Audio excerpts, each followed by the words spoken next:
Live on all the platforms. Hi, welcome. And today I'm going to share with you my 10 top tips to stop procrastinating and get productive. And I'm Sarah Mack from withsarahmack.com. And I know how difficult it can be to transition from another type of job where you're working with many people around you to working from home where you're all on your own. It's all on your own inspiration and focus, and procrastination can start to creep in, especially when you're working from home and there's all those things around you to distract you, like making toast, making tea, doing the cleaning, doing the laundry, all the other things that are really unproductive. So believe me, I have been there. I have been the queen of ADD, procrastination, and unproductivity.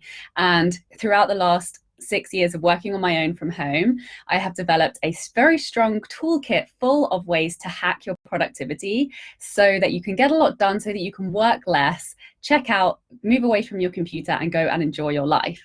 So I'm coming to you live from my mum's sewing studio in her garden in Kent, which is quite lovely.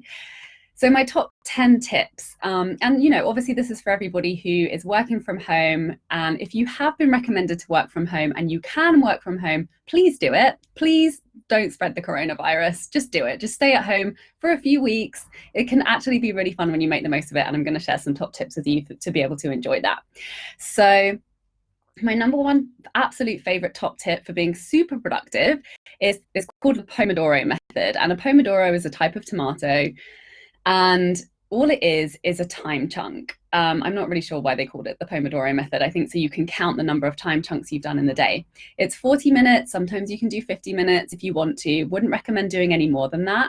And the idea is to set the timer and shut down all distractions. Put your phone on airplane mode, shut down all other tabs, turn your Wi-Fi off if you're not going to be using it for that task, and really do deep focused work on one activity just for 40 minutes. It can get intense, but you will get so much more done when you set that very clear intention to not be sidelined and distracted, and basically giving your brain all these other things to process and just focus on one thing at a time. Then in between the time blocks, you can take a 10-minute break, a 20-minute break, and then get back to it. So you're not burning yourself out by getting lost in your laptop for hours on end. And it's really, really effective. Tip number 2 is to take strategic breaks. So get into your body, take deep breaths, meditate, movement, exercise, stretching, re-oxygenating your body, because sometimes we get that if you're sitting at the desk, we get all up in our head, we're all in our mind, and we kind of cut off from the neck down. We're shallow breathing and starts to get stagnant. We start to get really tired. One of the main reasons that we're tired is because we're dehydrated or because we just don't have enough oxygen in our body. So when you get up, move regularly, stretch, deep breathe, drink some water, get some fresh air, you get to keep your battery topped up throughout the day rather than just burning it down and then suddenly having a massive crash and, relying on coffee or stimulants in the afternoon to get you back up and going again. You're going to have much higher quality of thought, concentration, and creativity. That's tip number 2, take strategic breaks. Tip number 3 is to create accountability. So you're a human being. You're probably really good at breaking your word to yourself and not following through on the things that you've committed to doing. So the way to make that easier for yourself, so you're not just relying on willpower. If you're kind of having you're tired one day or you're having an off day, you're just being a human being. There's nothing wrong with you. Create accountability. So even if you can't be with somebody in person, setting up like a phone date or a Skype date and doing Pomodoros together where you say your clear intention for what you're going to be working on for that 40 or 50-minute time chunk.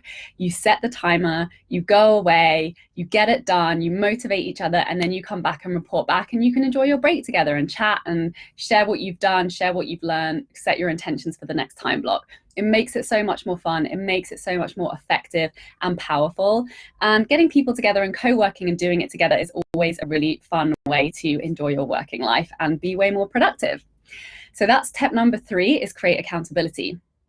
Tip number 4 is deep work with longer time blocks. And this is something that I've been implementing into my schedule recently, and I'm really seeing the benefits in the quality of my work going up so much more. And, oh, my battery's running out. So giving yourself longer periods of time. So you can break these down into shorter work blocks where you have little breaks in between. So you're taking care of yourself, you're keeping your energy topped up throughout the day rather than churning and burning through it and then having a crash. But you keep on the same piece of work. So you do a time block, then you go away, and then you come back to it, and you kind of keep your brain in that same focus. So you're keeping so much more energy that you would lose otherwise from switching context, getting distracted, trying to rev your brain up to start thinking maybe in a different type of activity. So deeper, longer time blocks. Don't switch up the focus. Multitasking is a myth. It has been disproven that you can be productive at many things at once. You can't. It eats up energy. So the less you can switch focus, the more energy you're going to maintain, the more focus, the more productivity you're going to be able to execute with. So that was number 4, deep work with longer time blocks. Number 5 is a really simple 5-minute exercise that completely changed the game for your productivity, which is planning your day the night before. So really setting yourself up for success, not giving yourself a massive to-do list that is just humanly impossible to complete in one day and making you feel like a failure. Give yourself maximum 3 top things that you would like to have finished by the end of the day, and celebrate if you even get one of those things. It's still a massive step and it's still creating momentum.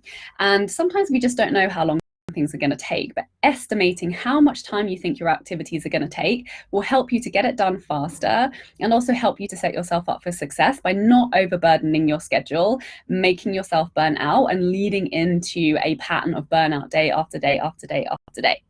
So give yourself top 3 things, 3 time blocks or 3 focuses that you would like to work on. Maybe it's just one thing, but set it up the night before. Plan the time that you're going to commit to it the following day, even if you don't stick to it exactly, to have a rough idea of what your day is going to look like. You can still go with the flow, but getting very intentional about how you would like to spend your day and what you would like to achieve is envisioning you completing it is a really powerful way to set you up for success in the morning. So you don't have to make that decision work first thing in the morning, and you can use all of that strong willpower, strong decision-making capabilities that you have at the beginning of your day by jumping straight into your work because you know what you're working on first.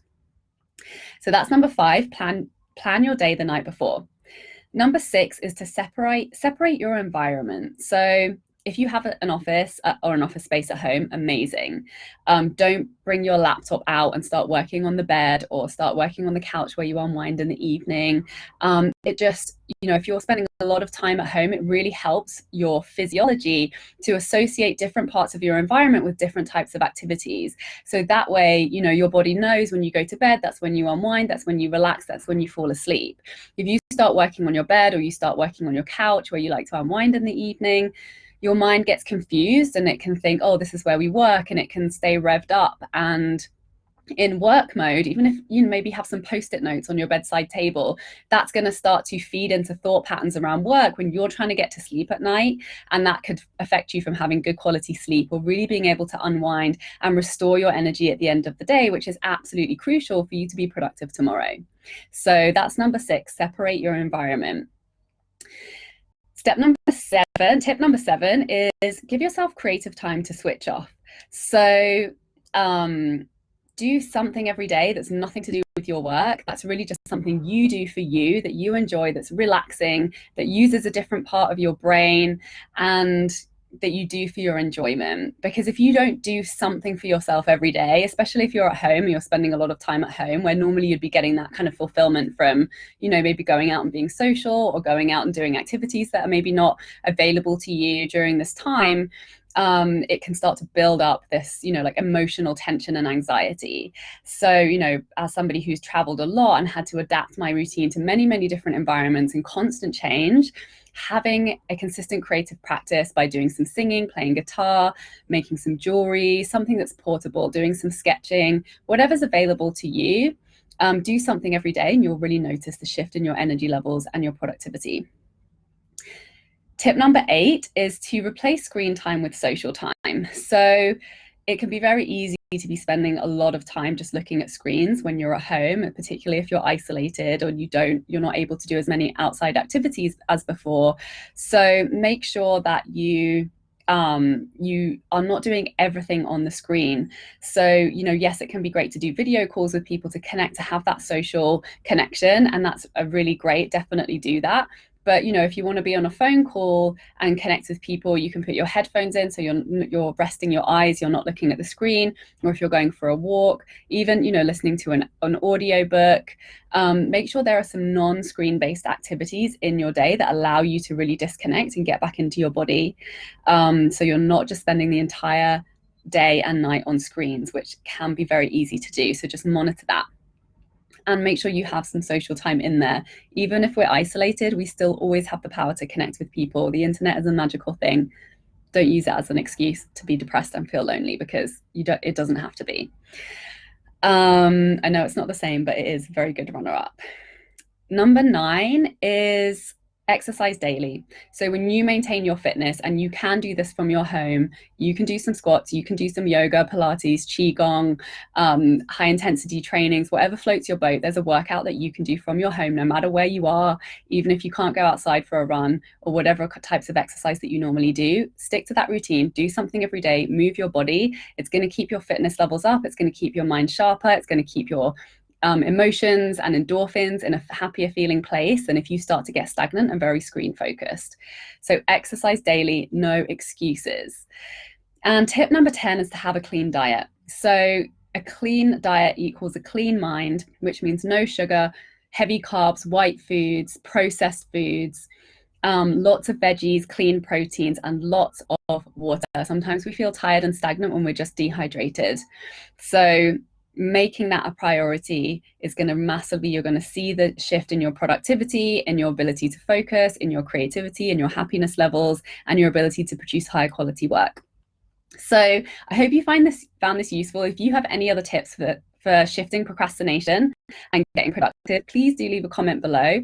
And I'm going to be running a free masterclass on Thursday called Stop Creative Burnout: How to Hit Your Income Goals and Work Less so you can prioritize your creative projects. I'll drop the link for that below or in my bio. Click and sign up. I would love to see you there. Thank you so much for watching. Bye.